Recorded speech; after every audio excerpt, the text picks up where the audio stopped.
कांदिवली पश्चिम का वार्ड क्रमांक 31, जहां अब चुनावी शोर से ज्यादा लोगों का गुस्सा और सवाल सुनाई दे रहे हैं। पिछले 8 सालों से नगर सेवक चुनाव नहीं होने का असर सीधे जनता की रोजमर्रा की जिंदगी पर पड़ा है। लोगों का कहना है कि न कोई सुनवाई हुई, न कोई जवाबदेही तय हो पाई। लोग ये चाहते हैं कि कांग्रेस आगे आए, कांग्रेस जीते, कांग्रेस आए आगे। और हम लोग 40 साल से यहाँ रह रहे हैं, एक ही कांग्रेस आ रहा है, वही एक ही आ रहा है, एक ही बदली होना चाहिए। तो इस बार क्या चाहते हैं, कांग्रेस की जीत? हाँ, कांग्रेस को जिताना है, इस बार कांग्रेस को वोट देना है, जिताना है। आप अपने इलाके में रहने वाले लोगों से क्या कहना चाहेंगे? अपने इलाके में रहने वाले को भी यही बात बोलूँगी कि हमारे कांग्रेस को जिताओ, कांग्रेस को दो, नया कोई आवे इधर नेता।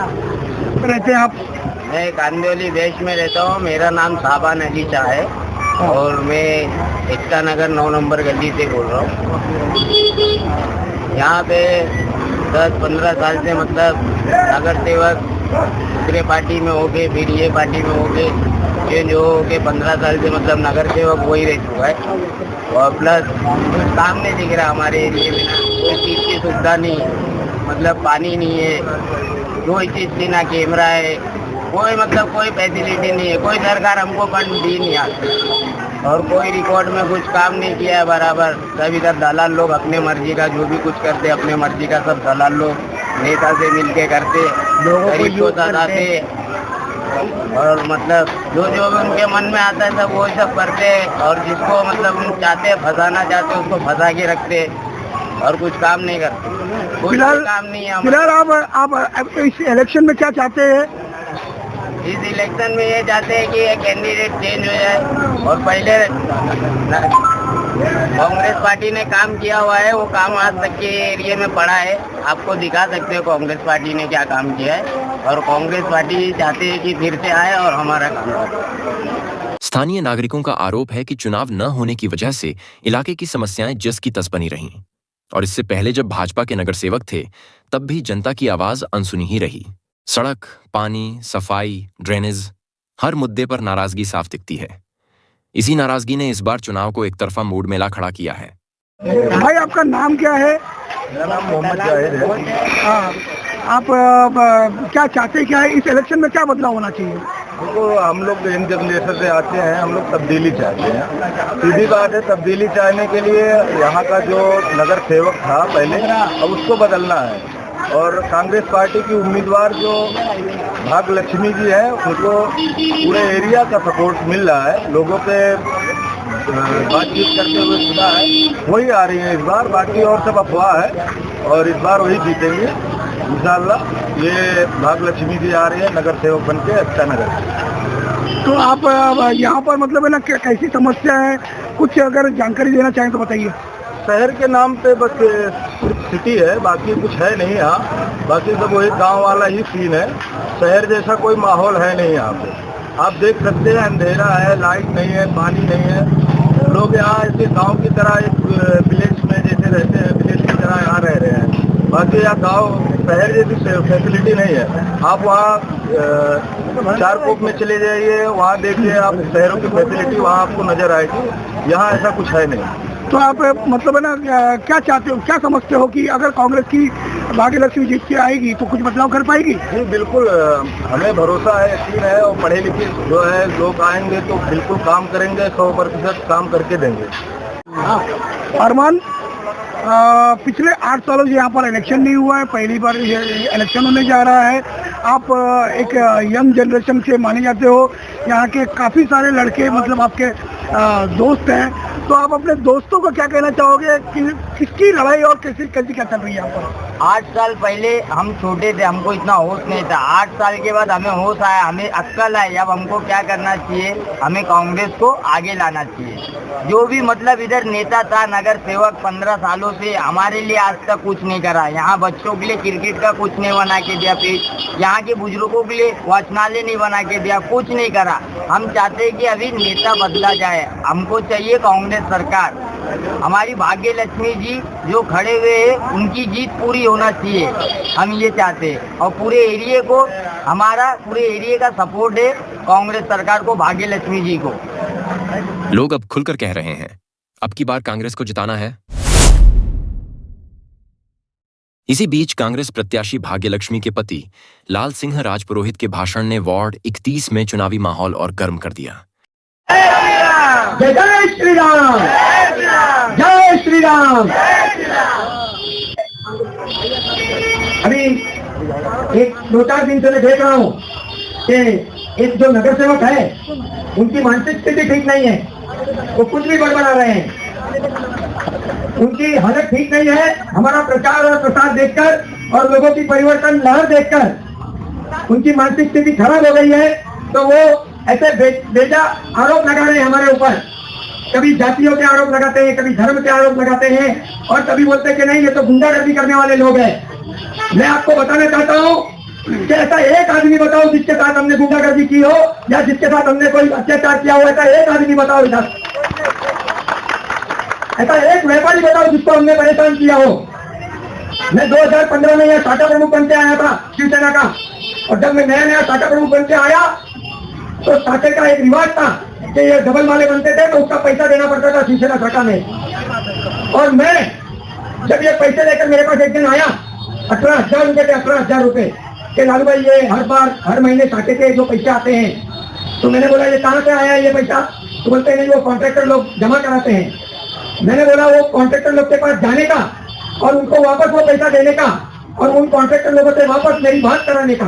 तो उन कॉन्ट्रैक्टर लोगों को वो पैसा वापस दिया गया और उनसे बात की मैंने, और मैंने कहा कि आज के बाद में हमारे नाम से या शाखा के नाम से कोई भी पैसा लेने आएगा तो कोई देने की जरूरत नहीं है।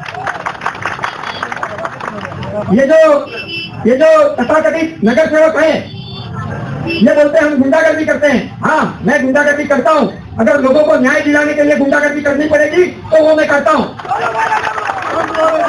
मैंने कभी किसी गरीब को सताया नहीं, मैंने कभी किसी गरीब का लूटा नहीं। ये काम तुम कर रहे हो अलग अलग माध्यम से। तुम सफेद पोस्ट गुंडा बोलते ना, सफेद पोस्ट गुंडा जो व्हाइट कपड़े पहनते हैं और गुंडागर्दी करते हैं। आज 3-4 दिन से मैं देख रहा हूँ लोगों को परेशान किया जा रहा है अलग अलग माध्यम से। बीएमसी भेजी जा रही है, धंधे वाले को बोल रहे हैं हमारी रैली में आओ, नहीं तो धंधे हम उठवा देंगे, हमको वोट देना नहीं तो हम तुम्हारा ये कर देंगे, माला तुड़वा देंगे। ये गुंडागर्दी नहीं है साहब? तो गुंडागर्दी हम कर रहे हैं क्या आप कर रहे हो? आपकी जमीन तरक रही है तो आप अभी अलग अलग माध्यम से लोगों को डरा रहे हो। और मैं आपको बोलना चाहूंगा डरने की कोई जरूरत नहीं है। साम दाम दंड भेद सब कुछ है मेरे पास में, आइए मेरे पास। ये किधर भी टिकने वाले नहीं है मेरे सामने। मैं नगर सेवक रहूं या ना रहूं तो भी मैं इन लोगों के लिए एक मजबूती से इनके सामने खड़ा हूं। आप लोगों का साथ चाहिए मुझे, मैं इनको दिखाऊंगा एक वार्ड में काम कैसे होता है। युद्ध नहीं जिनके जीवन में वो भी बड़े अभागे होंगे, या तो रण को तोड़ा होगा या फिर रण से भागे होंगे। तो मैंने ना तो कोई रण तोड़ा है और ना कभी रण से भागा हूँ, तो उनसे मैं कह देना चाहता हूँ आ जाइए, दो हाथ कर लेते हैं। जैसा भी हो आप जिस तरीके से समझोगे उस तरीके से मैं आपको समझाने की तैयारी है मेरी। मेरा इतना ही कहना है आप लोगों से कि मेरा जन्म इसी गणेश नगर में हुआ है और एक अच्छे खानदान से आता हूँ। 1960 से मेरे पिताजी इस नगर में है और ये गणेश नगर बसाने में हमारा बहुत बड़ा योगदान है। हमने कभी किसी को सताया नहीं, हमारे पिताजी ने भी किसी को सताया नहीं। उनको बुलाया जाता था दूसरों के काम निपटाने के लिए, न्याय देने के लिए, और वही काम मैं भी कर रहा हूँ। तो ये जो बोल रहे हैं इनसे तो कई लोग पीड़ित हैं अलग अलग माध्यम से। मैं आप सबसे कहना चाहूंगा कि आप लोग कोई भी डरो मत। ये जो नगर सेवक है, नगर सेवक का काम क्या होता है? नगर की सेवा करना। इन्होंने किसकी सेवा की आज तक? कोई है यहाँ पे बताएगा मुझे किसी की सेवा की है? तो इनके साथ जो लोग रह रहे थे ना उनकी भी सेवा नहीं कर पाए। ये उनके कई उदाहरण हैं। ये दयाल जी इधर रहते हैं बाजू में, ये प्रधान जी है, ये मंगल बागड़ी है। अभी एक ड्राइवर मिला था मुझे यहाँ पर आगे कि मैंने उनकी इतने साल गाड़ी चलाई, आज भी 30,000 रुपये बाकी है हमारे। ये क्या सेवा करेंगे? ये सेवा करेंगे दूसरों की? इन लोग ने सिर्फ अपना जेब भरने का काम किया, जेब भरने का, और मेवा खाने का काम किया। ये लोग खिचड़ी बांट रहे थे ना इधर, खिचड़ी कोरोना काल में, वो भी एक टेंडर लिया गया था बीएमसी का लोगों को ऐसा लग रहा था कि नहीं कमलेश भाई टीचर ही बांट रहे हैं। अरे वो 6 करोड़ का कॉन्ट्रैक्ट था, 6 करोड़ का, और बेचारे लोग कोई गेहूं कोई चावल भेज रहा है, कोई तेल भेज रहा है, कोई क्या भेज रहा है, और साथ क्या कर रहे हैं, मेवा खा रहे हैं बड़े मजे से एकदम। इनकी कभी भी लोगों की सेवा करने की भावना नहीं रही है। ये एक राजनीतिक स्वार्थ लेकर आए हैं। यहाँ तक कि ये जो बाथरूम बनाए गए हैं, शौचालय, यहाँ से भी वसूली होती है, वसूली। इनके लोग बिठाए गए हैं और वो पैसा लेते हैं और वहाँ कमीशन पहुंचाते हैं ऑफिस पर। तो ये कभी भी आपकी सेवा नहीं कर सकते हैं। मैं इतना ही कहना चाहूंगा, एक इंटेंशन लेकर आए हैं। पहले ये कांग्रेस में थे, फिर ये आए समाजवादी से लड़ने के लिए, फिर ये आए भाजपा में। ये ना तो कांग्रेस के है, ना समाजवादी के है, ना भाजपा के है। ये सिर्फ कुर्सी के हैं, कुर्सी के। इनको कुर्सी चाहिए ताकि यहाँ बिल्डरों से डील कर सके। ये तो गाड़ियां आती है हर साल, 2-3 साल में एक नई गाड़ी बदलती है। ये कहाँ से आती है, कौन देता है इनको? बिल्डर देते हैं, बिल्डर। इस बार वार्ड आरक्षण निकला, ओपन महिला हुआ, ओपन महिला, तो साहब ने मीरा रोड से अपनी बेटी को बुलाया, और मीरा रोड से बेटी को बुलाया, और दूसरी बेटियां इनको दिखी नहीं। भाजपा में और भी नेता थे, उनकी भी घर पे बेटियां हैं। अगर आप इतने ही अच्छे नेता हो तो उनको लगाते और उनको जिताते, पर नहीं, आपको कुर्सी चाहिए आपके घर में। और मैं बोलना चाहता हूँ, ये क्रम चलता रहेगा इसी तरीके से, तो कुछ सालों बाद उनके दामाद आएंगे, फिर उसके बाद उनके पोते आएंगे। तो आपको अगर इसी तरीके से चलना है तो मैं कुछ नहीं कर सकता हूँ। परिवारवाद खत्म होना चाहिए कि नहीं होना चाहिए? होना चाहिए कि नहीं होना चाहिए? तो आप सब लोग मिलकर इस बार परिवर्तन घटाना है तो 15 तारीख के दिन हाथ का पंजा याद रखिए और 3 नंबर का बटन याद रखिए। ऐतिहासिक काम होगा। जनता जीतेगी साहब, जनता जनार्दन होती है, जनता से बड़ा कोई नहीं होता है। लोकतंत्र अगर बहाल करना है तो इस बार परिवर्तन बहुत जरूरी है।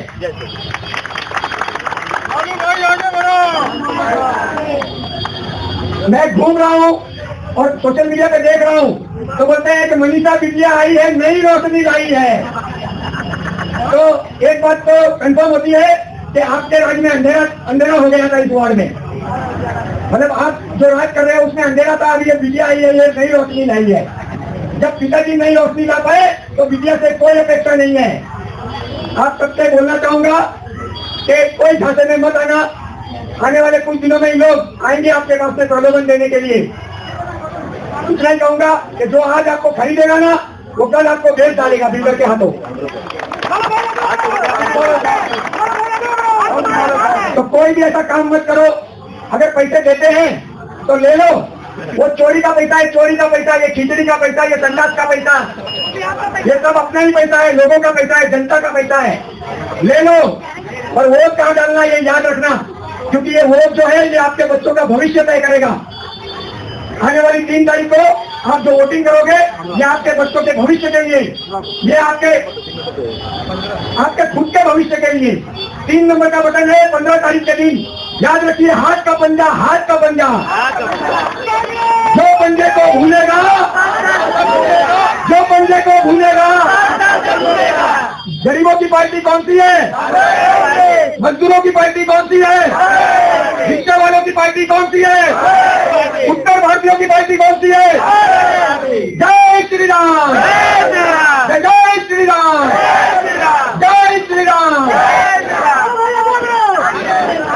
लाल सिंह राजपुरोहित ने यह भी कहा कि अब वार्ड को सिर्फ वादे नहीं, स्थायी समाधान चाहिए। उन्होंने जनता से अपील की कि इस बार गुस्से को वोट में बदला जाए। सभा में मौजूद लोगों की प्रतिक्रिया बता रही थी कि नाराजगी सिर्फ बातों तक सीमित नहीं है।